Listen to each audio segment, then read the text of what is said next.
السلام عليكم مشاهدينا الزملاء والزميلات في رابع حلقات بودكاست الرضوان. اليوم معي ضيف وصديق عزيز، وموضوع شائك ومهم جدا. الدكتور أحمد عبد الحميد. إن شاء الله حنتكلم عن المواضيع اللي تخص جانب مغفول عنا قدرا ما، اللي هو الجانب الإداري في طب الأسنان. مرحبتين بيك دكتور. اهلا بحضرتك. ازيك دكتور معتز؟ عامل ايه؟ إيه الاخبار؟ طبعا هذه المرة الثانية اللي نستضيفك. ايوه. المرة الأولى كانت أونلاين، المرة والله هذه أوفلاين. يا نورت الدنيا. بارك الله ربنا فيك. يخليك يا رب. البودكاست هذا نحاول نستهله من علمك دكتور، الله بالذات في يبارك فيك. الجانب اللي يغفل عنه كثير من الأطباء، اللي هو الجانب الإداري. ربنا وحضرتك بايونير فيه ما شاء الله تبارك ربنا يجزاك، الرحمن. ربنا يجزاك. فبداية نبغى نعرفه بالذات الجمهور، احنا هذا جمهور البودكاست مستهدف به أكثر الأطباء الليبيين، نبغى نتعرفوا أكثر على الدكتور أحمد. انا اسمي احمد عبد الحميد عبد البر. دفعه 2002، جامعه القاهره. معايا ماجستير بروسيس او تركيبات يعني، ومعايا ماجستير اداره اعمال. ما شاء الله. عندي سنتر في المعادي اسنان من 2005 اسمه انسبايرنج، وعندي شركة بازل للتدريب وإدارة العيادات، تقريبا فتح من 2018 كده. ما شاء الله من 2018. اه تمام. خلينا نرجع. شو اللي خلى الدكتور أحمد عبد الحميد ياخذ ماجستير إدارة أعمال؟ حضرتك طبيب أسنان وعندك ماجستير بروستيزس، يعني ما شاء الله يعني. بس انا هي دي قصة احاول اختصرها يعني. انا لما لا دخلت مش لازم نختصرها مش عادي. بنتكلم. انا اصلا والدي طبيب اسنان. تمام. ف... فانا اتفقت معاه على اتفاق كده ان انا لما اخش كليه ما يعني ما يجيش جنبي يعني. لما اخلص قلت له اخر يوم في الامتحانات انا هجي لك. وانا يعني الحمد لله ان شاء الله يعني بحاول اوفي يعني بكلامي، مش كتير بس بحاول.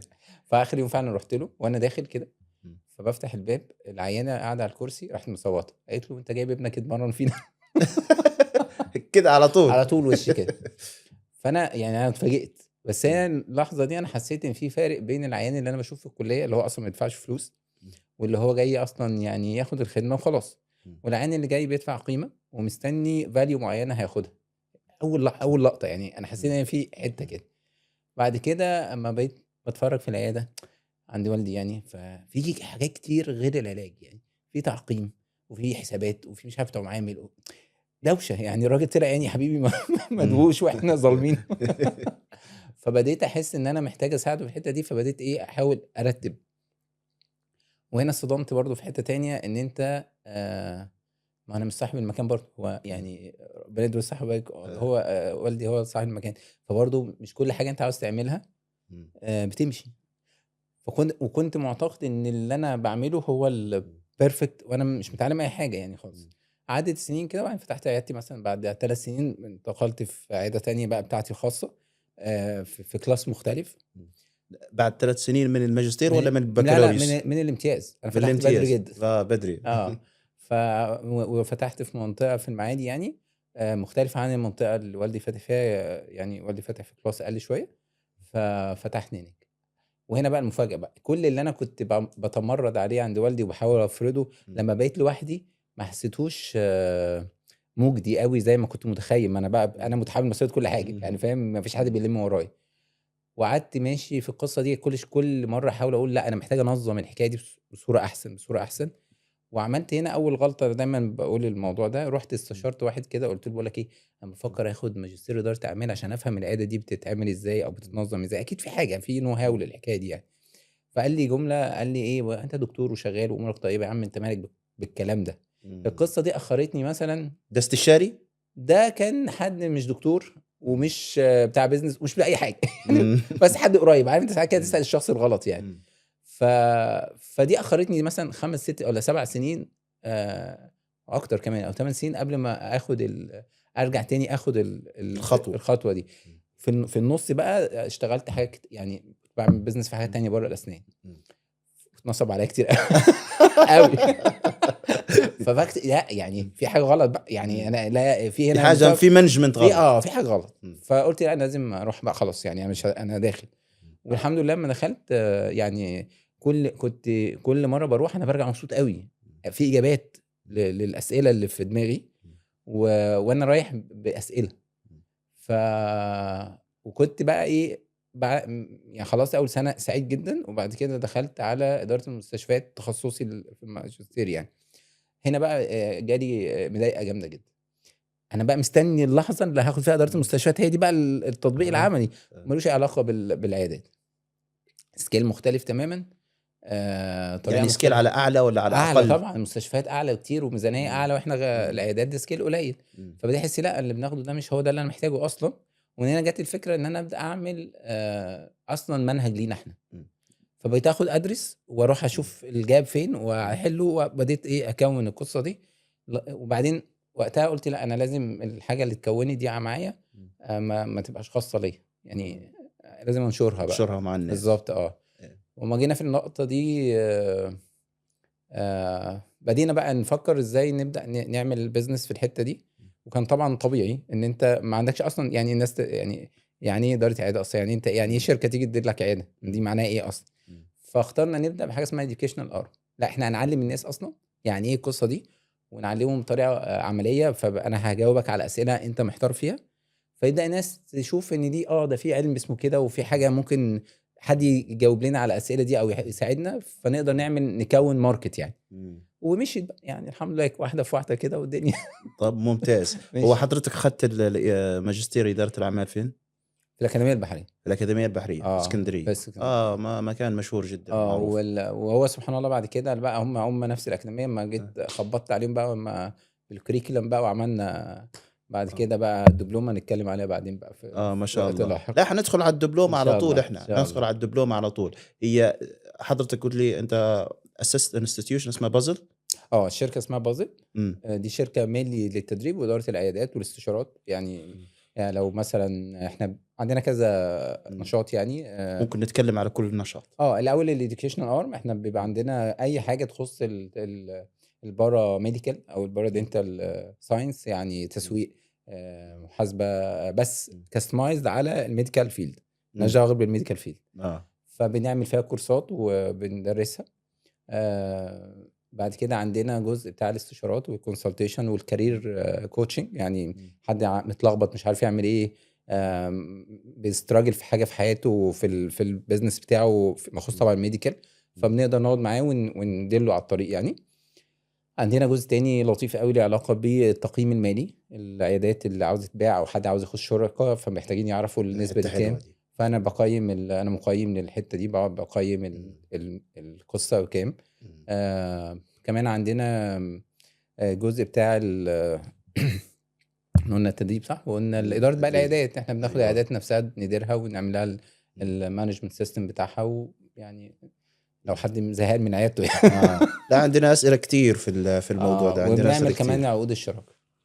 عقود الشراكه عشان الناس بتبقى احنا بنعملها بطريقه مختلفه شويه بصراحه. يعني احنا مش بنكتب بس العقد، احنا بنعلم الناس يعني شركه. يعني احنا انت عارف بييجوا الناس تشارك على خلفيات، هم كل واحد في دماغه معنى كلمه الشراكه، ومش عارف الحقوق اللي عليه اللي ليه والواجبات اللي عليه. صحيح. فاحنا مش بنقول لهم يلا نكتب عقد، لا تعالوا انت معنى ان انت هتشارك، فده معناه 1 2 3 4 5، انت فاهم ده؟ انت هيبقى عليك الواجبات دي وعليك وليك الحقوق دي. عاوز اقول لك ان احنا بنبقى مبسوطين قوي، لان الحاجات بتفتح عقول الناس واحنا قاعدين في الجلسات. اسهل واخر حاجه بتتعمل العقد. انما ان انت بتقعد تفهمهم، فبيبداوا فبيبداوا عارف احنا بيتناقشوا ويتخانقوا بدري. بدري ده احسن جدا، احسن جدا. فما بيخلصوا القعده وهم كل واحد، وانا دايما ببقى لازم ابقى واضح، الحته دي لازم تحسموها، لان بيجي لك 2 يقول لك احنا اصحاب ومفيش بينا يعني كلام ده، لا لازم معلش قول لي رايك وانت قول رايك ونكتب الكلام ده. والناس لما بتحس ان هي محتاجه تقول رايها وكده بترجع تاني تحكم العقل وتشيل العواطف، وده مهم قوي في اي حاجه، في اي شراكه من اي نوع، حتى في الجواز. يعني تحكم عقلك الاول وبعدين تبقى تمشي بقى تشوف خلاص احنا اتفقنا على الرول اللي هنمشي عليها، يلا بقى احنا هنكمل بقى زي ما بيقولوا كده بما يرضي الله، يعني كل واحد يعمل الحاجه الكويسه، انما خلاص احنا ضمننا الحقوق وكتبناه. تمام كويس. طب دكتور، خلينا نبدا في طبعا باي ذا واي الانشطه دي كلها جت اساسا من المشاكل اللي بتجيلي، خناقات اللي بتيجي واللي بيجي لي في الكونسلتيشن، ناس متخانقه وناس اصحاب مقطعين بعض بسبب ان هم مش فاهمين. يعني جالنا، انا لسه فاكر كان جالي 4 شركاء، 4 احلى من بعض، يعني ناس على دين وعلى خلق، حاجه رائعه، بس هم مش فاهمين، يعني مش فاهمين حقوقهم او واجباتهم. الناس دي كانت خلاص، يعني خلاص بيتخانقوا جامد جدا، بس عشان هم ناس على خلق، وانس ان هم عرفوا اللي ليهم واللي عليهم، رجعوا بقوا كويسين قوي. لما فهموا. اما فهموا بس، يعني دورنا ان احنا فهمنا. ما اعطينيش الدكتور، اعطيني مثلا اكثر 5 مشاكل تصير بين الشركاء، او عدينا 5 مثلا ان اشهرهم على الاطلاق ان مثلا انا شريكك فانا بقيتش حابك، فبقى عندي اعتقاد ان انا ممكن اقول لك اطلع بره، من دي مش يعني ملهاش سبب حقيقي. مش بس سبب حقيقي، انا فرض ان انا معترض على حضرتك على سبب حقيقي، بس في الاخر دي ملكيتك، فانا ما ينفعش اقول لك انت ما بقتش موجود او انت خد الفلوس دي بالعافيه واطلع. طب انا مش عاوز اطلع، انا ما ينفعش تجبرني ان انا ابيع حصتي. فاهم؟ الناس بتبقى شويه مش فاهمه ان دي ملكيه خاصه، الجزء اللي انت مشارك فيه ده بتاعه، ما ينفعش تقول اطلع بره غير برضاه او هو يبيعهولك. انما فكره ان انت تطلع بره، لا. الناس مثلا مشاكل الورق، نبقى قاعدين متفقين كله بالكلام، واحنا عندنا القاعده المشهوره اللي مش مكتوب ما اتقالش، وبعدين نرجع بقى يا جماعه تبقى قلنا ايه، لا انا قلت كذا، لا انت ما قلتش كذا، ونقعد نفسر الكلام كل واحد بنياته. فدي برضو مشكله بتبقى كبيره جدا. الناس اللي خلطه ما بين راس المال والمجهود، دي مشكله يا خبر ابيض. خبر ابيض. يعني يقول لك احنا متفقين على الشراكه ان هو يعمل كذا. طب ماشي، طب ولو ما عملش، يعني انت مدخله بالمجهود ده كموظف بياخد اجر، ولا دي نسبه من الشراكه؟ طب ولو ما عملش كنتوا اتفقتوا على ايه؟ طب لو انا تكاسلت هتعمل ايه؟ نصنا على ايه في الحته دي؟ ما حدش بقى. فيقعدوا بقى يمسكوا. وعندنا مشكله اصلا اساسيه طبعا تختلف حسب البلد، بس في مصر يعني الكلام على مصر، السعوديه والدول الخليج شويه الحته دي احسن فيهم صراحه، يعني السيستم الاداري متطور اكتر. ان اصلا ما فيش يعني مفاجاه، ما فيش شراكات في العيادات اصلا تنفع في مصر. العياده في مصر ما لم تكون مملوكه لشركه فهي اصلا مؤسسه فرديه، هي تملك لشخص واحد، فاي شراكه فيها شراكه عرفيه سموها من الباطن. يعني هي لها اسامي، هي ما اسامي يعني اسامي الترخيص. لا يعني الترخيص انت خلاص مرخص، هتلاقي في الترخيص ما ينفعش يطلع غير باسم واحد. ده احنا نقولوا له في ليبيا ترخيص فردي. ترخيص فردي، احنا في مصر ما عندناش غير الترخيص الفردي ده اصلا، ما فيش غيره اصلا. بقى كان مثلا فانا هشارك حضرتك، انت هتيجي تشاركني في مصر، الشركه اللي هنعملها دي اصلا عرفيه مش قانونيه قدام الحكومه، انا هظهر لوحدي. هي ليها حتى لو سنتر كبير مثلا 4 و10 كراسي ولا حاجه، لا توصيفها في القانون اسمها شركه محصه، فيبقى ظاهر واحد بس قدام القانون، والتاني من شركه من الباطن. طبعا فكره الشركه من الباطن دي لها ما لها ولا وعليها ما عليها زي ما بيقولوا يعني، بس هي في الاخر منتشره، يعني منتشره ان شاء الله. يعني نتمنى ان قدام يحصل نوع من انواع التطوير شويه في الحته دي، عشان لان الحل الوحيد بقى ان انت تفتح شركه ويبقى الشراكه في الشركه، والشركه هي اللي تمتلك العياده. فاهم؟ فنبقى احنا شركه في الشركه اللي ممكن تملك عياده، والشركه تكون ايه؟ شركه اداره عيادات، شركه اداره عيادات عادي خالص. عادي خالص، تمتلك عدد كبير، مش مشكله، عدد وحتى عدد عياده واحده. عياده واحده عادي. طيب لو فرضنا جدلا ان في 2 يعني هم متفقين عرفيا ولكن الترخيص باسم واحد منهم وصارت فيه المشكله، اكيد قابلاتك كده. خبر ابيض، انا هقول لك قصه. 2 كانوا قاعدين في السعوديه، فواحد منهم دي قصه مشهوره يعني نسمعها. هقلب المواجهه على واحد دلوقتي. معلش. فهو ادى صاحبه نزل بدري سنه، فهو بيبعت له الفلوس وهنعمل عياده بالنص. فالراجل تمام، بدا يجهز العياده بالفلوس اللي بيبعته زميله، يعني يدفع من هو والتاني بيبعت له من هناك. جهز العياده، وطبيعي هو بيجهز العياده فهنرخص، فاللي موجود هيرخص باسمه عشان موجود.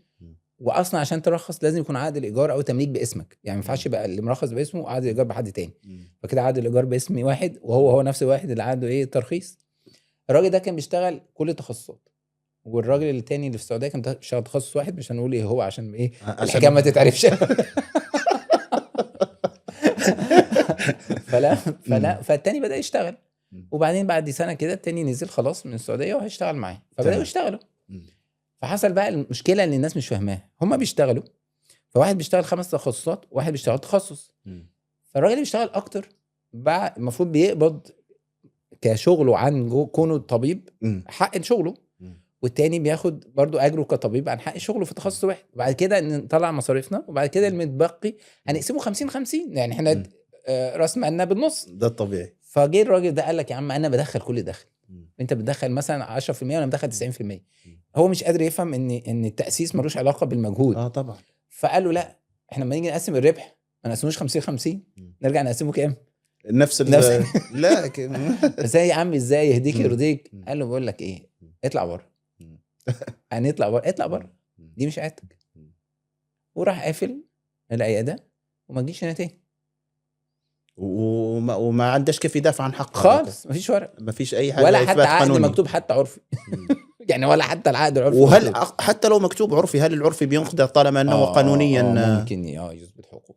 مم. يعني طبعا مش عاوزين مم. نفتي ومالك في المدينه، بس يعني في الساده آه. الافاضل زمايلنا اللي مختصين اكتر بالحته القانونيه، مم. بس اعتقد انه يعني اللي انا اعرفه او اللي انا سالت فيه يعني لا هو الحقيقه يعني مثلا يوفي حضرتك لما حقه. يجوك 2 شركاء مع مم. ان الترخيص فردي وحضرتك بنكتب تجهز في لهم العقد، بنكتب في العقود حاجات العقد ده تضمن. يوثق في جهه ما او هو يعتبر عقد عرفي موجود عندكم ممكن كشركه؟ يوثقوا، ممكن حتى لو ما وثقوش مم. بنكتب بس في شروط تضمن لان هي المشكله مش بس في الترخيص، خلي بالك برضو اللي الترخيص باسمه عليه مشاكل، عليه مسؤوليات، يعني الضرايب عليه هو هتيجي على اسمه. مم. لو في اي مسؤوليه فنيه عليه فهي مم. الليله موزونه برضو في حاجات موزونة تانية الى حد ما، حسب يعني الى بص حد ما. يعني مم. لو ما فيش نيات خبيثه آه. وما فيش ناس يعني ضميرها مش مم. كويسه. ولذلك على فكره يا دكتور معتز والله يعني هي جمله انا دايما بقولها، يعني كتبت عليك الشراكه انا في دايما بقول لهم ايه الشراكه من غير سبب اللي اتقدم يعني دي اساسي يعني، بس خلاص كتب عليك الشراكه هتدور عليه اول حاجه اول حاجه هو انا شاركت ليه، وساعتها تجيب ورقه وقلم وتكتب انا اضطريت اشارك عشان 1 2 3، عشان بعد عمر ممكن الاسباب دي ما تبقاش موجوده فتقول وانا ايه اللي عملته ده لا تفتكر كده الورقه دي فكرك ان انت وقتها كنت محتاج الراجل ده فما تبخس حقه. الحاجه التانية ودي الاهم بقى اللي يعني بعد ما تعمل القصه دي اللي هي على اساسها هتحدد تشارك مين، يعني دي شاركت ليه اللي بعدها تشارك مين الاهم فيهم. اول حاجه اللي هم اصلا مش اهم، هي بالترتيب. شارك ليه دي بتجاوب الاول، تمام. لو بقى في سبب يبقى هتدور على مين، تمام. فهتشارك مين دي كور فاليو، حاجه اسمها الكور فاليو. انا وحضرتك بنشوف الصح واحد والغلط واحد، مش انا شايف الصح بطريقه وانت شايفها بطريقه فنتخانق، او انا شايف الغلط بطريقه ده غلط وانت شايفه صح، او انا شايفه صح وانت شايفه غلط. لو الكور فاليوز مش مظبوطه في اي شراكه بقى ما حدش بيكمل، شراكه صحوبيه اي حاجه جواز اي حاجه ما مش هتكمل. صح، لان الكور فاليو ده مهم قوي. احنا بنبص للامور ازاي، فبتدور على الشخص اللي عينك وعينه شايفين الامور بشكل واحد. ما يبقاش انا مثلا هشتغل بطريقه ما وهو شايف ان الشغل بالطريقه دي مثلا مش ايثيكال مش مظبوط، هنقعد نستراجل. او انا شايف ان ما ينفعش نشتغل بالطريقه دي وهو شايف لا عادي ما نشتغل. الحاجات دي مهمه جدا، وغالبا 3/4 المشاكل والشراكات اللي بتبوظ وما بتكملش بتبقى بسبب القصه دي. يعني حتى ما بيعرفوا الحقوق وبيعرفوا الواجبات و بيفضل دايما النظره مختلفه، فدايما في حاله من حالات عدم الانسجام، وخصوصا لو الاثنين هيبقى موجودين طول الوقت.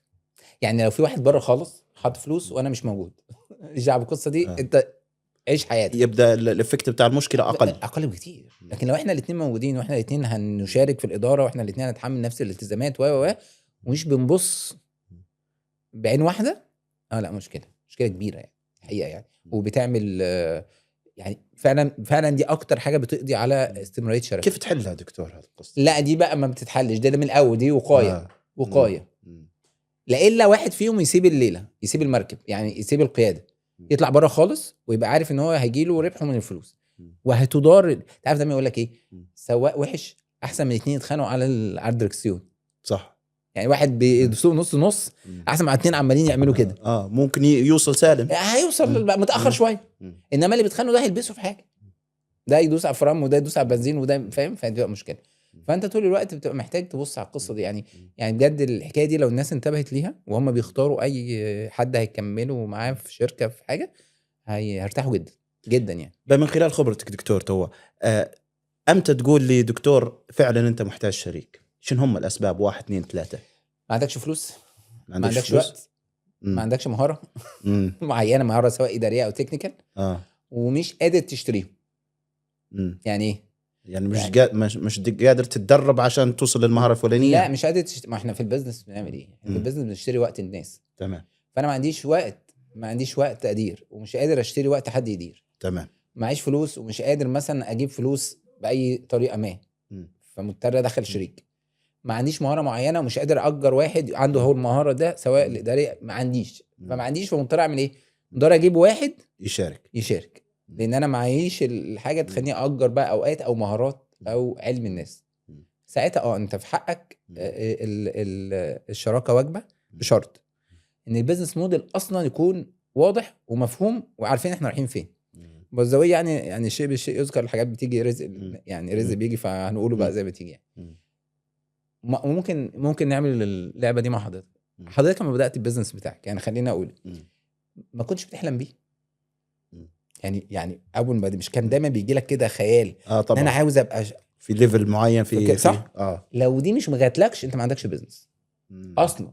يعني اتحدى اي حد وهو داخل يعمل بيزنس وما عندوش رؤيه مستقبليه كده، انا نفسي ابقى الشكل ده، عارف حلم يقظه، لو ما بتجيلوش دي يعني ابصم لك بالعشره انه مش هعمل حاجه.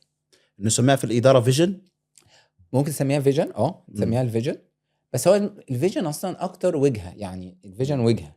يعني انا اقول لك حلم يقظه كان عندي مثلا وانا مثلا قبل ما الليله دي خالص تحصل، كنت دايما احلم ان انا في يوم من الايام هبقى واقف على ستيج وقدامي ناس كتير قوي وانا بشرح لهم. يعني على طول الحلم ده بيجي لي، وانا مع ان ما مش حد شافني بتكلم غير ابويا وامي. بس عدت الايام والامور مشيت وبقيت يعني بزهق من المحاضرات من كتر ما بتيجي، الحمد لله. واكتشفت ان كل اللي كنت بعمله كان اصلا بيخدم عشان اوصل للحته دي. وانا واقف كعياده، شكل عيادتي اللي انا بقى فيه دلوقتي انا كنت بحلم بيه. فانت هتلاقي ان اي حد نجح في بيزنس، انا يعني زي ينفع نعمل سيرش كده، هتقعد معاه هيقول لك قبل ما ابداه كان بيجي لي حلم يفضل شكله.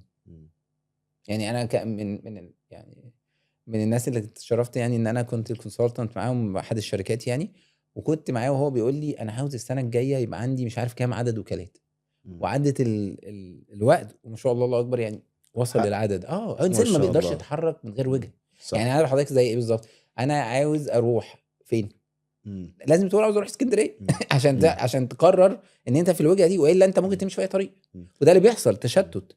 ما عنديش وجهه فتلاقي نفسك مشيت هنا، وانت ماشي في الطريق ده شويه تلاقي حاجه براقه في الناحيه دي فتجري عليها، وبعدين وانت ماشي كده تلاقي حاجه براقه تانية في الناحيه، فتفضل عمال تتشتت، ما بتعملش تراكمات في طريق واحد فتوصل. فلذلك دايما انا بقول للناس لما يبقى عندك وجهه واضحه وفيجن، صوره واضحه، بتتعلم ثقافه لطيفه اسمها ثقافه الترك للاشياء الكويسه اللي مش معايا في الطريق. انا طريق اهو، فلقيت حاجه حلوه قوي وجميله بس مش بتخدم على سكتي او هتعطلني بس هي حلوه وتبرق، هي جميله. لازم تتعلم ثقافه الترك. انت خلاص هتسيبها، مش سكتي، مش راكبه القطر بتاعي، فهي حلوه وجميله وبسمسم بس هنسيبها وهنمشي في السكه دي. فدي مهمه جدا للناس. وانا اعتقد لو قعدت مع اي حد ناجح وعمل حاجه هتلاقيه قال لك كده، قال لك انا سبت دي عشان مش في طريقي، وانا عارف انا رايح كذا. ودي اللي انا يعني دايما بتبقى حاجه مميزه للناس اللي هتعمل نجاحات كبيره، لان حتى دماغك لما تفكر في 900 حاجه غير اما تبقى مركز ان انت هتطور في نفس الاتجاه ده. هو اداريا حضرتكم تقسموا فيها فيجن وهدف وكذا وميشن فيجن وميشن وجولز يعني مثلا هذا اللي قال نبي السنه الجايه كذا عندي وكاله، تعتبر يعني ده جول. الفيجن بتاعته بقى ان هو عاوز يبقى مثلا عنده مصنع مش بيعمل تكنولوجيا معينه، دي فيجن. الفيجن دايما بص ممكن تخليها تعتبرها طويله، يعني فيجن تعتبرها وجهه. يعني احنا هنمشي ناحيه الشمال، فاهم؟ هنمشي ناحيه الجنوب، هتوصل فيها لغايه فين الله اعلم، بس دي سكتنا اهي، احنا ماشيين بقى زي ما ربنا. اصل انت يعني من الكبر يا دكتور معتز، من الكبر اللي ربنا يعافينا منه، ان انت تعتقد ان انت بتعمل حاجه. اصلا ده كبر. لازم تتعلم ان انت بتمشي تاخد بالاسباب، وفي رزق بيجي لك او مكتوب لك، ربنا اراد ان انت هتمشي وتكمل في الحته دي، بس انت بتسعى وبتعمل اللي عليك وانت مقتنع ان انت مش الفاعل، مش المتحكم. انا بس بعمل الحكايه دي، واخد بالاسباب، وفي الاخر بقى هيوديني فين؟ وداني هارضه، ما ودانيش هارضه برضه، عشان الدنيا تبقى اسهل، عشان تبقى مرتاح. صحيح. لان خلي بالك والله انا يعني بظروف شغلي شفت ناس كتير يعني من اصحاب المال مش كلهم مرتاحين، وفي ناس ممكن اغلبهم، مش شرط. مش عاوز ابقى مش عاوز اقول كده، بس اقول ان مش كله مرتاح. الفارق ايه؟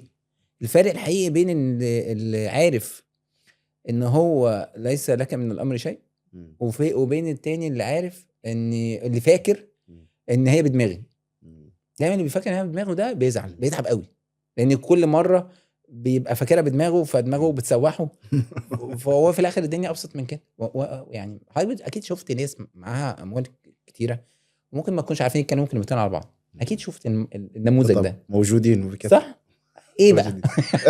ايه بقى لكن موجودين هل ده على فكرة. ينفي ان انت ما تسعاش وتخطط وتبلان؟ لا طبعا، انت اصلا هتعمل ده تعبدا اساسا يعني.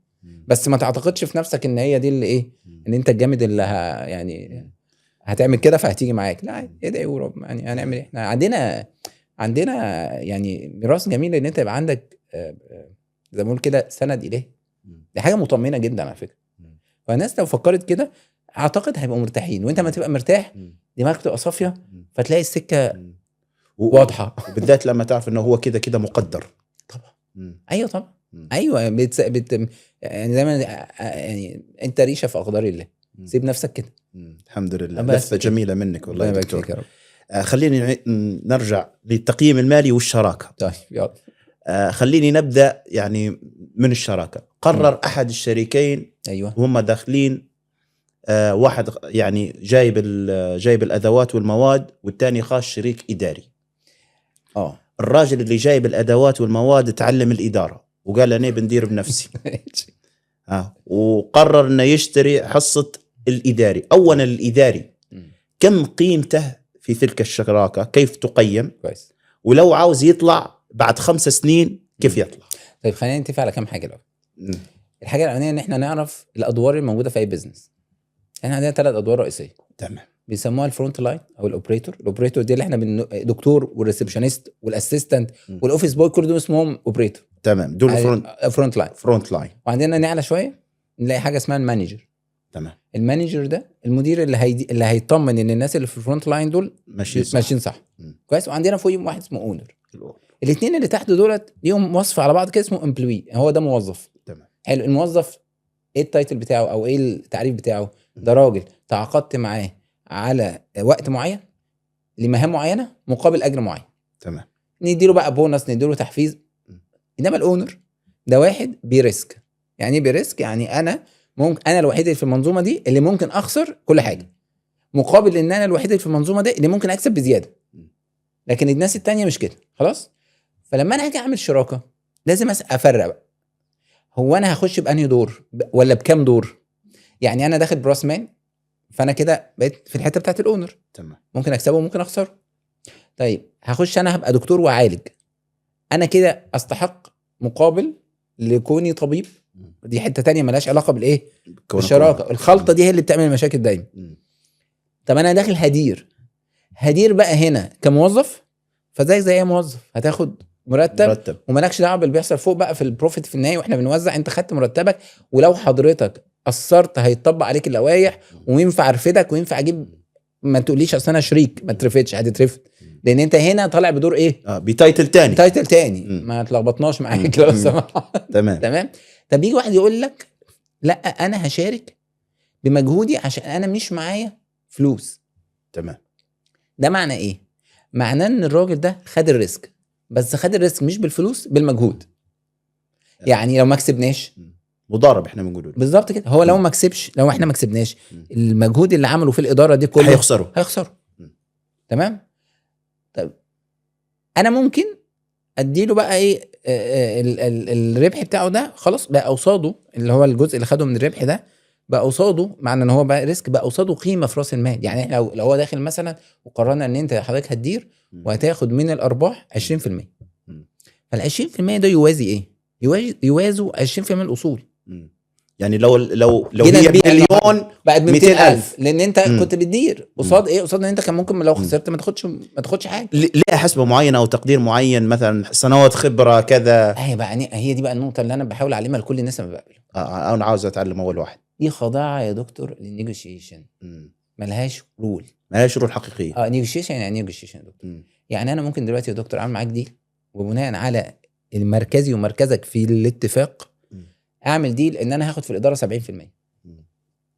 انا يا عم في مركز قوه وانت محتاجني اكتر، وانا دي شروطي وانت مش لاقي غيري، ومضطر تعمل ايه يا باشا؟ توافق. او انا اخد في الاداره 5%. ليه؟ عشان مني كتير وممكن تلاقيني وانت مش محتاجني قوي، فالقصه بتاعت ودي حاجه الناس دايما هم الناس عاوزين حاجه ايه، يلا نلجأ للعرف. طب مين بقى اللي حد العرف ده؟ احنا ما عادش عارفين. لكن هتكتشف ان العرف بيتغير وبيزيد وبيقل على حسب مراكز الناس في التفاوض. فانا بقى عاوز اعلم الناس لو ينفع، بدل ما نقعد نقول هو العرف ايه، تعالى إيه، خليك واعي بالبوزيشن بتاعك في النيجوشيشن. يعني هديك مثال، زي مثلا ما اخش عاوز استثمر مع حضرتك، انت حضرتك ده باجي اقول لك يا دكتور معتز ما شاء الله انا شايف ان حضرتك عندك بزنس ناجح، فانا معايا في شويه فلوس وعاوز استثمر مع حضرتك. فتقول لي والله تمام، احنا هنشارك زي كده الطريقه الاسلاميه، وهنحط شوف قيمه الفلوس انت حاططها ازاي، وهنطلع من الارباح نسبتها، وهنقسم جزء اداره ومش عارف ايه، وانت هتاخد الجزء بتاعك. حلو قوي، تمام. اقسم قد ايه بقى؟ اقسم قد ايه دي يا دكتور معتز؟ على حسب ايه؟ هو انت اللي محتاجني ولا انا اللي محتاجك؟ يعني انت شغال وزي الفل وانا اللي جاي اعرض عليك اديك الفلوس، ولا انت مزنوق في فلوس وجاي تقول لي يا دكتور احمد عاوز فلوس؟ صح. لو انت جاي تقول لي طب ما انا يا باشا هتبغدد لغايه فين؟ لغايه ما انت تشوفها خسرانه. ولو انا اللي جاي لك ما يبقى انت تتبغدد لغايه فين؟ لغايه ما اشوف انا خسران. فدايما هي هتتوزن بان كل واحد عنده الليميت اللي عارف هو بعدها دي ملهاش لازمه بالنسبه لي. فانا عاوز اعلم الناس اكتر او خليهم يفكروا بالطريقه دي. عارف عندنا كده يعني مش حديث او ما اعرفش، مش عارف سند وحديث ولا مقوله، يقول لك ايه، رحم الله امرئ عرف قدر نفسه. هو ناس بتاخدها على باب التواضع، مش بس باب التواضع، انت تبقى عارف انت فين، قيمتك فين، عشان لما انت بتتكلم مع اي حد او بتتفاوض مع اي حد تبقى عارف انت مركزك فين، بتتفاوض مع انهي، وتبقى ساعتها انت بتحط يا باشا الايه، العرف بقى بتاعك. فعادي ممكن اخش ديل انا البوزيشن بتاعي فيه ضعيف فاخد شكل، واخش ديل تاني بعديها بشهر مع اني نفس الشخص، اي حاجه، ما خلاص احنا متغيرين طول الوقت، مفيش حاجه ثابته. لو الناس فاهم من ده هتبقى يعني عشان كده في ناس دايما ايه، عارف الموضوع اللي يقول لك ايه، عنده استحقاق. يعني ايه عنده استحقاق؟ يعني شايف نفسه اكبر من اللي هو فيه. اللي واعيين وعارفين هم عندهم ايه بالظبط، بتلاقي ما هو ما كلامش كتير، هو الفاليو بتاعته اللي بتتكلم. فعادي هقول لا مش مناسب، عشان العرف ده بهدل. انت عارف، انا ليا سجالات في موضوع نسبه الاوبريتور طبعا لا. ما هنتكلم فيها. العرف ده مبهدل. فالحته دي كده يعني انا دايما بحب اعلم الناس ده. ما فيش حاجه اسمها حد اتنين قعدوا على القهوه قالوا لنا انت المفروض تاخد 20%، جبتها منين بقى؟ فين الايفيدنس بيس بتاع دي؟ اما دي تدور ما تلاقيش حاجه. وياما الحاجات دي بهدلت اتفاقات وشراكات ان هي مش مناسبه. خلي بالك احنا عندنا ناس تتعلم الفرق بين الايديال والسيتبل او المناسب والمثالي. انت مش محتاج المثالي، انت محتاج المناسب طول الوقت. فالمناسب ده متغير. فيعني اتمنى اكون يعني تمام كويس. لا لما زال ما كملناش دكتور. لو قلنا مثلا العياده خش واحد اداري بنسبه 20%، ماشي، والراجل الثاني جاب اصول وكذا بنسبه نقول مليون، يعني مليون، والراجل خاش بنسبه 200,000 هي تمثل الجهده. يعني حيتقسموا الارباح 80-20. ماشي كده، هيتقسموا الارباح 80-20. افصل بقى بين راس المال العامل اللي هو الفلوس وبين راس المال اللي هنبيع بيه لما نفضها. ايوه انا جاي تو لما نفض 5 سنين. 5 سنين اكيد احنا حطينا مده للشراكه، ما حطيناش مده. ما هو ايه 5 سنين دي بقى؟ يعني حيسافر بتاع المجهود ده، حيسافر يقرر ان هو ما هو هيسافر. يبقى هو بالحب ماشي، هو عاوز يبيع حصته، عاوز يبيع حصته. عاوز يبيع حصته يبقى بعد سنه بقى بعد 10 المهم عاوز يبيع حصته. عاوز يبيع حصته بالظبط كده. تمام. العياده كان يخش لها 1 2 3 بقى يخش لها 50 60 ما شاء الله وكبرت. هنقيم العياده، يجوا لي ايوه قيم لهم العياده ونوزعها 20 80. ما التقييم ده هيكون ازاي؟ التقييم يكون ازاي دي قصه. يعني بص التقييمات دي ليها طرق كتير. يعني مش هينفع اشرحها باستفاضه ان هي محتاجه وقت. لا مش باستفاضه يعني، لكن مثلا خليني اقول لك شويه يعني. حاجات. راس المال او الاصول بيبقى ليها دخل. البروفيتس والدخل بتاع السنين الاخيره وحاجه اسمها الجروس ريت بيبقى ليها دخل. تمام. بيبقى السمعه ليها دخل. تمام. الداتابيز ليها دخل. العيادة داتابيز اللي هي داتابيز عدد العيانين. تمام. حاجه اسمها ريتنشن ريشيو لها دخل. العياده ملكيه فرديه ولا شركه لها دخل. العياده ليها براند نيم ولا ملهاش براند نيم لها دخل. لا مش غير السمعه، لا غير الريبيتيشن. يعني انا اسمي عياده الدكتور معتز ولا انا اسمي سمايل مش عارف ايه، تفرق. لان عياده دكتور معتز ماشي اصلا فدي هتاثر في الناس. الريبيتيشن بقى بتاع العياده اصلا، الناس بتتكلم على العياده ازاي. العياده ماشيه بحاجه اسمها سيلف امبلويمنت موديل، ولا ماشيه از اورجانيزيشن بيز موديل، يعني هي مؤسسه ماشيه لوحدها، ولا في سيستم، ولا في واحد هو اللي ماشي العياده، ولو مش موجود العياده هتقف. انا ده بالنسبه لي فاليو اقل، انما دي فاليو اعلى. بتقدر تعمل بقى، بتفضل تاخد الحاجات دي وتعمل لها ويت وتعمل لها ريشيوز، وبعد كده بشكل ما يعني بتطلع فاليو. معلش دكتور نغلبك معي شوي. بقى انت عاوز تعرف انه لا انا لا نبي نعرف الريشيوز. يعني مثلا لو قلنا هم 10 حاجات الويت وتوتالي يسووا 100%. لا مش بتتحسب كده. ماشي. الاصول بيبقى ليها ويت، تمام. والكل اللي انا والارباح ليها ويت والحاجات اللي انا قلتها دي ليها ويت. والحاجات دي الويتس دي كلها لازم تمثل 100%. اي بالظبط. بس بتختلف على حسب، مثلا لو العياده دي اصولها كبيره ودخلها قليل، يبقى بنحط الويت بتاع الاصول اكتر من الويت بتاع الايه، الارباح، من الويت بتاع الارباح.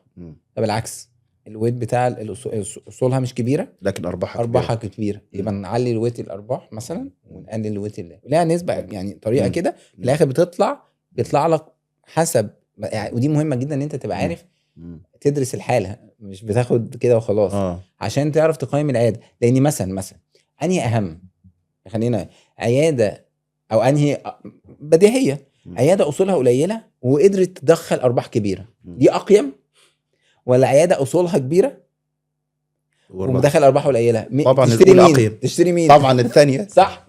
اشتري اصلا اصول قليله بس شغاله. طيب ترجع بقى عياده اصولها قليله وبتدخل ارباح كبيره بس معتمد على شخص واحد، والشخص ده مش هيبقى في التيم اللي موجود لما ينباع. تفرق ولا ما تفرقش؟ الويت ده الثاني مش هينفع.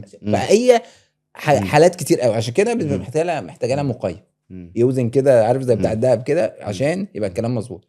ودايما انا بيبقى دايما بعد ما نعمل تقييم يجي لنا لازم نقعد مع الناس نفهمهم احنا ليه عملنا التقييم كده، وننصحهم ونديهم كمان. انت لو عاوز تقييمك يعلى انت محتاج تعمل 1 2 3 يعني عشان يبقى الدنيا مظبطه. فيعني الحكايه دي انا يعني مش بتعرف تشتغل غير لما كمان او خبرتك فيها بتزيد مع الايه، مع الوقت بقى، وتتعامل مع الناس وتشوف. لان ساعات بيجي لك ناس جاي لك عشان تقيم اعلى من القيمه، عشان هو ناوي يبيع فعاوز ياخد منك ختم ان ده الدقيق. دكتور احمد قال اهو يا عم يعني ده بتحصل. فاحنا لازم تبقى مركز ولازم تبقى كاتب اسباب التقييم. كنا زمان مثلا اول ما بدانا كنا لسه ما كناش نكتب اسباب التقييم، نبعت للراجل بص دي بكذا. مع الوقت لا بقينا نكتب اسباب التقييم عشان يعرفوا هيدخل ولا مش هيدخل. لا لطالب التقييم، او برضه لازم تبقى فاهم. لازم احنا بيبقى لازم محددين مين التقييم ده رايح لمين، رايح للبيع ولا للشاري؟ لا رايح لكله، يعني الناس دي مطلع عليه كله، ولا في واحد جاي ياخد مني تقييم ويمشي طب هو التقييم نفس التقييم، شو اللي بيفرق من الطالبه؟ لا انت بتبقى موجهه ان ده للفلان ده وفلان، فاحنا قاعدين فانت هتخش فهنعمل التقييم بالشكل الفلاني. لان ساعات طريقه الشراء اصلا بتختلف. يعني اديك مثال، يجي واحد يقول لك احنا هنبيع العياده وانا موجود فيها، بس اللي هيحصل ان هو مش هيبقى موجود فيها. فلو الراجل ده تاني موجود فانا عارف فاهم. مش كل الداتا بتتقال صح. تمام. وبعدين هيبقى عندك تقييم بناء على اللي انت تنزل تقيم بنفسك، وتقييم بناء على الداتا اللي جات لك من اللي بعت لك الداتا، وده بيبقى على مسؤوليته. يعني بنكتب كده في التقييم ان تم التقييم بناء على داتا مسؤوليه، يعني بناء على مسؤوليه الشخص ده اللي بعت لنا الداتا دي. فاحنا قيمنا على الداتا دي اللي جت من الشخص ده مش عشان احنا مش هذا يعني انت كانك تخلي في مسؤوليتك طبعا يعني. عشان ما هو في الاخر السنه في الاخر ده الراي هيتقال. فالراي ده لازم يبقى اللي يقراه قريب سند. انا عملت التقييم ده عشان دكتور معتز قال لي المعلومات دي كده. ايوه. مش عملت التقييم ده عشان زدت مثلا وقيمت بنفسي. زي واحد باعت لي مثلا قائمه اصول فيها 3 تكييفات وهو ما عندوش، انا شفت تفرق مم. عن ان انت اللي قلت لي، مم. فلازم توضح عشان دي امانه. بنشوف في زميل صديقنا قال لي كلمة مهمة جدا.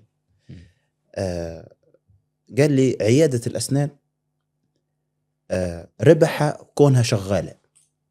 شن معنى الكلام؟ يعني هو لما بيجي يبيعها حتنباع بأقل من قيمتها اوريدي. يعني هي لو تسوى 100,000 أصول مثلا، ولو مثلا ضربنا الأرباح في 1 أو 2 مثلا، طلع القيمة مع بعضها 200,000 مثلا، العيادة مستحيل تنباع بالقيمة هذه. بص يعني إلى حد ما. قول لي مدى كلام فوق راسنا، بس خلينا الاول نسال السؤال. انت في مم. السوق؟ مم. انت في السوق السعودي ولا في السوق المصري ولا في السوق الخليجي؟ انت فين؟ عشان ده في السوق السعودي الكلام ده ما فيش موجود، الكلام اللي انت ده غلط. يعني في السوق السعودي ده فيه العيادات شركات ونازله بورصه، ما فيش حاجه اسمها في ما شاء الله ارقام بتتباع خياليه. لان الشركات اللي تدير. ايوه ما فيش هناك يعني. مع اول ما طلعت فروع وبتاع تلاقي المركز ده بيلونج للشركه اصلا، وملك الشركه اساسا. فانت دي الشركه اصلا ممكن تبقى مدرجه في البورصه، وفي صفقات بتتعمل في السوق السعودي ما شاء الله. لو قلنا هذا الكلام في السوق المصري، في السوق المصري على حسب هتبيع ازاي يعني. عشان ما ناخدش اسماء، بس انت عارف لما اي حد داخل السوق المصري عارف ان في براندات كبيره في السوق المصري. عاوز تقول ان دي ما هتتباع مش هتتباع بارقام كبيره، تتباع توصيفها بقى القانوني و هتتوصف في الاخر، بس في الاخر هتتباع بارقام كبيره. لكن غير ما يجي يبيع يشتري عادي الدكتور احمد مش عارف ايه اللي فاتح في الشارع الفلاني، لا دي مش هتتباع برقم. اخرها هتتباع بشويه الاجهزه اللي موجوده فيه. ففكره ان هي انا شفت بيع لا بارقام اكبر من اللي بتدخل العياده عادي. لان ايه بقى؟ ان الاوبورتيونيتي كويسه، والمشكله في الاداره. فاللي داخل فاهم هيعمل ايه. هو هيحل مشكله الاداره ويحافظ على الربحيه. بص الفهم بيريح. اللي فاهم بيريح اكيد طبعا. يعني داخل ويريحك انت لو داخل وفاهم انت بتعمل ايه، وفاهم القصه دي النو هاو بتاعها ازاي، هنرتاح كلنا. داخل مش فاهم انت اصلا داخل على ايه، وداخل تخبط، والله لو مديك ذهب يعني مديك عياده ذهب هتبوظها. فهي القصه كده، اللي فاهم بيريح. فهو في ناس اشترت اصلا بارقام اعلى من القيمه اساسا، يعني مش عشان هم مش فاهمين. وفي ناس خدوا لقط، يعني اتباعت عيادات اقل من قيمتها وكان المفروض تتباع اكتر من كده. فيعني لا يعني لو في السوق المصري وارد يبقى في حاجات شبه كده، ووارد لا. وبرضه اللي بيتكلم على اساس ان هو بيشغلها ازاي. يعني هو دكتور لوحده بيشغلها؟ طب ما هي اصلا هي في البيزنس ما كده سيلف امبلويمنت بيزنس موديل. يعني انا فتحت بيزنس عشان اشتغل فيه موظف ومحدش يطردني، فانا البيزنس وانا تمام مرضي بكده والدنيا جميله. لا انا فاتح بيزنس انا مش هشتغل فيه بنفسي، انا هاجر اوقات الناس وانا هدير من بره كده وابقى انا الاونر. دي طريقه ودي طريقه. ده يتباع اسهل بكتير، او ده يتباع اصلا وده ما يتباعش. ده هيتباع في الاخر اجهزه وحاجات زي كده. وبالمناسبه انا دايما بقول للناس كده، مش عيبه ان انت تختار الموديل الاولاني خالص، بس تعيش ان انت يعني مشكله الناس مش هو يختار انهي موديل، مشكله الناس ان هو يختار الموديل وبيفكر بعقليه موديل تاني. يعني هو عامل موديل ان هو يبقى سيلف امبلويمنت، وهو دماغه ان وكلاه ان انا مفروض يبقى عندي مؤسسه. فيعمل ايه؟ يروح يشتري عياده كبيره فيها 5-6 كراسي، وهو هو برضه اللي بيشتغل فيها بنفسه. طب انت عملت ايه؟ هي المشكله مش في الكراسي ولا في الاوض، انت عندك بني ادمين واداره وحاجات كتير قوي لازم تعملها. هو متعود يعمل يعني ربنا رزقه ان هو لازم يحط ايده في المايكرو مانجمنت في الحاجات دي التفاصيل، فمش فاضي اصلا. وصعب عليه يجيب واحد تاني يعملها. انت عارف الناس العيانه اللي هو ايه، انا احسن واحد بيعمل الحكايه دي، فلو جبت حد اكيد مش عارف يعملها زيي، فلازم اخش اعملها. فيعمل دي ويعمل دي ويعمل دي ويعمل دي، ففجاه يكتشف ان هو ايه، ان هو بيعمل كل حاجه بنفسه. وعند مرحله معينه الكباستي بتاعته مش هجيب كل القصه دي، في تفاصيل كبيره حتى هتضيع منها. يبقى انا محتاج اعمل ايه؟ اقول انا اصلا هعمل كده، وافهم ان الموديل ده ليه كباستي، ليه طاقه، مش هيزيد عن كده، مش هيزيد عن كده. انت عارف في الشغل اللي بيقول لك ايه؟ بيقول لك عشان تبقى عندك بزنس كويس لازم يكون عندك حاجه من 3، يعني تبقى متميز في واحده من 3 دول، بس لازم 3 يكونوا موجودين. حاجه اسمها البرودكت سوبريورتي، يعني عارف عندك انت شاطر في تخصص معين او تخصص الخدمه اللي انت شاطر فيها. حاجه تانية اسمها اوبريشن اكسلنس، يعني انا جاي اشتري من عندك، فالعمليه لغايه ما اشتري تبقى سهله. الحاجه الثالثه يسموها الكاستمر انتمسي، يعني ان انا المريض او العميل اللي بيجي ده هو حاسس ان الحكايه دي لوحده، ليه هو يعني متأيف عليه. السيلف امبلويمنت ده اصلا بيتبني على ثالث واحده دي، على الكاستمر. لان انت عارف يبقى الدكتور عملي عارف الست دي وجوزها وعيالها ومامتها وهم مرتبطين بيه، هو مبني على ده ان انا وهم احنا في الراجل ده اختفى البيزنس اختفى. فانت لو هتعيش الطريقه دي واي نوت كويس قوي، بس افهم ان انت عند سن معين وعند مرحله معينه مش هتقدر تأدي بنفس الاداء، وهتحتاج يبقى عندك في حياتك بقى بره الفلوس اللي انت ربنا رزقك بيها، ما ينفعش تعتبر انها تفضل موجوده فتصرفها كلها. لازم تبقى بتفكر ازاي تعمل سيفنج، وازاي تحفظ قيمه السيفنج ده، وازاي يبقى عندك باسيف انكم بره، عشان هيجي لك وقت مش هتقدر فهتبقى عاوز تقعد، فالعاده دي اللي ما هتبقى عندك مشكله، فالحاجات التانية دي تسندك. لكن اللي بيشتغل اورجانيزيشن بيز هو اصلا استثماره الاساسي بيبقى فين؟ في البيزنس، لانه كده هو اصلا ما بيشتغلش فيه، هو بيديره بس، لكن ما بيشتغلش فيه زي ما بيقولوا كده ايه بدراعه، بيشتغل فيه بدماغه. فعادي هو اصلا حتى لو عنده 70 سنه هيفضل القصه ايه؟ دايره. هل بقى كل واحد يقدر يشتغل التاني؟ اجابه لا. في ناس ربنا خلقهم يشتغلوا امبلوي سيلف امبلويمنت، هو حتى لو عمل بيزنس هو يبقى فيه موظف. وفي ناس اصلا ربنا خلقهم ما يعرفوش يشتغلوا غير يدوروها، لو قعدته يشتغل بدراعه يبوظ الدنيا، يبقى يتخنق. فانت احترم خلقة الله فيك، يعني زي ما اقول، يعني ما تحاولش تغيرها، ولان الاثنين هيكسبوا. اللي ما بيعرفش يدير ويروح يعمل اورجانيزيشن هيكسب اقل من الراجل اللي بيشتغل سيلف امبلويمنت. على فكره هيخسرها، هيخسر ان هو مش متظبط على دي. واللي يروح يسيب الاورجانيزيشن ويفرض على نفسه يشتغل بدراعه وهو دماغه اداريه وبيدور، هيتلخبط ومش هيعرف، هيبقى دايما قاعد مخنوق جوه الموضوع، حاسس والله بجد.